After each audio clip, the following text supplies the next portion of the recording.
लोग हैं, बहुत बड़ा हिस्सा हैं।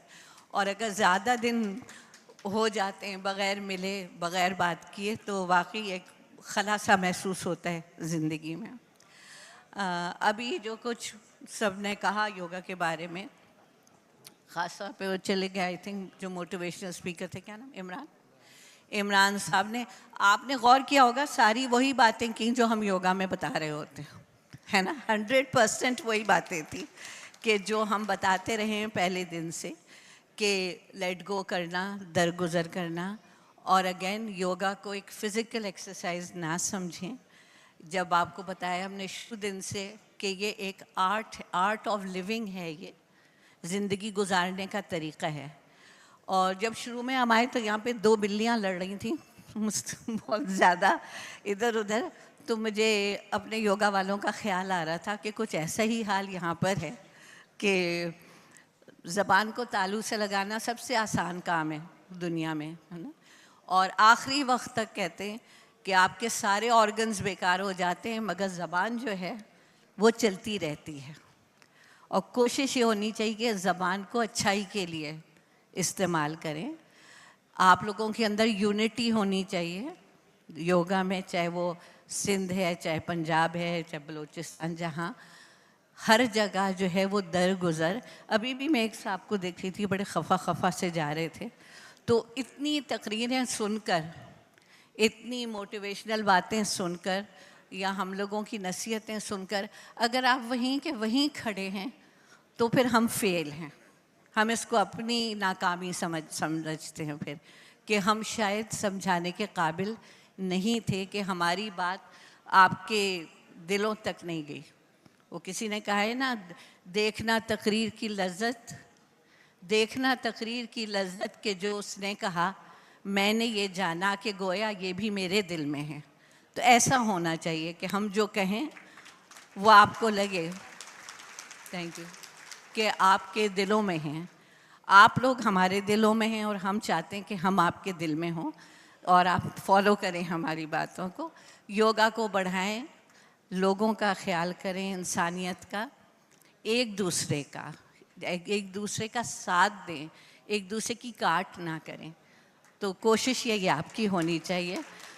काम आप सबका बहुत अच्छा, मैं देखते रहते हैं पार्क्स में सब, माशाल्लाह फ़िज़िकली आप लोग बहुत फिट होते जा रहे हैं, बहुत ज़्यादा सेहतें अच्छी होती जा रही हैं, हाथ पैर काम कर रहे हैं सब। बस कोशिश करें कि जहन भी ज़रा और रूह भी ज़रा थोड़ी अच्छी तरह काम करें। थैंक यू, शुक्रिया। ये दरमियान में राहदारी में जो लोग फोटोग्राफी कर रहे हैं उनसे गुजारिश है कि प्लीज़, हमारे योग गुरुज़ बात कर रहे हैं, काइंडली तवज्जो से सुने। बहुत शुक्रिया। बिस्मिल्लाहिर्रहमानिर्रहीम।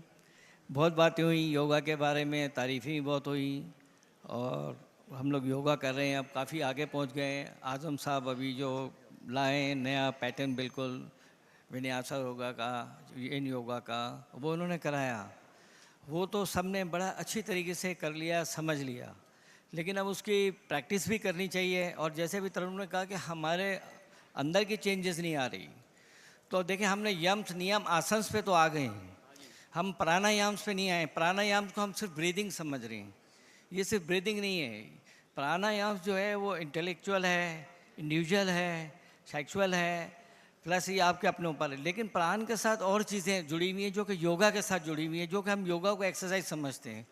प्राण के अंदर आपकी आ जाती है लाइट, आ जाती है आपका मैग्नेटिज्म, आ जाता है आपकी ग्रेविटी, आ जाती है आपका इलेक्ट्रिक, आ जाता है आपका करंट, आ जाता है आपका ब्रेथ, आ जाता है आपकी हर चीज़ जो होती है, वाइब्रेशन जिस चीज़ में है, जिस चीज़ में वाइब्रेशन है वो प्राण है। तो आप जब योगा करते हैं तो ब्रेथ को कॉन्सेंट्रेट करें। जब आप ब्रेथ को कॉन्सेंट्रेट करेंगे तो आप प्राण को लेना, जो अगर प्राण नहीं है तो आपकी लाइफ नहीं है। ब्रेथ जब ख़त्म होता है तो उसके साथ एक एनर्जी है, जो कॉस्मस एनर्जी है, प्राण, वो हमारे अंदर से ख़त्म हो जाता है। जब वो ख़त्म हो जाता है तो इंसान डेथ हो जाता है, और चीज़ें भी डेथ हो जाती। तो हमें ब्रीदिंग के ऊपर कॉन्सेंट्रेट करेंगे अब तो आपका जिस्म के अंदर जो प्राण जाएगा, जो कि एनर्जी है, जिसका हमारा कॉन्शियस के साथ साथ है। जब हमारा कॉन्शियसनेस सही होगी तो हमारी जो है लाइफ सही होगी, हम पॉजिटिव होंगे, नेगेटिव पे नहीं जाएंगे।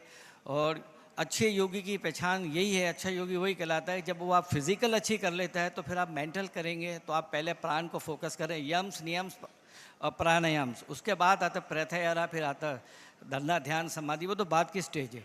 अभी आप इसको फोकस करें और योगा करने से पहले आप एक सुखासन की एक्सरसाइज ज़रूर करें।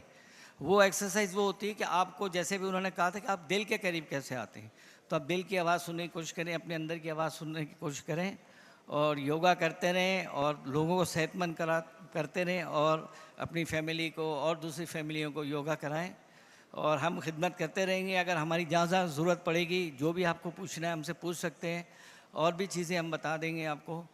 तो योगा करें और अपने अंदर एक बैलेंस पैदा करें। बैलेंसिंग होनी चाहिए हमारे अंदर माइंड की दोनों साइड की, ठीक है ना। तो ये इतना बहुत वक्त कम है, तो ये प्राण पे कभी हम जिक्र करेंगे, कभी हम इस पर एक एक्सरसाइज कराएंगे, तो इंशाल्लाह इसको भी पूरा करेंगे। थैंक यू, शुक्रिया।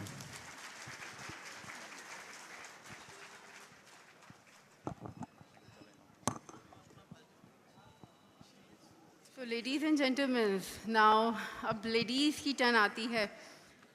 मैं दावत देती हूँ मैडम, प्लीज़। मैं दावत देती हूँ मैडम, हमारे जो योगा गुरु हैं तरन्नुम इलाही साहिबा, वो ऑलरेडी स्टेज पे हैं। मैं दावत देती हूँ लेडीज़ कोऑर्डिनेटर तहमीना रब्बानी को।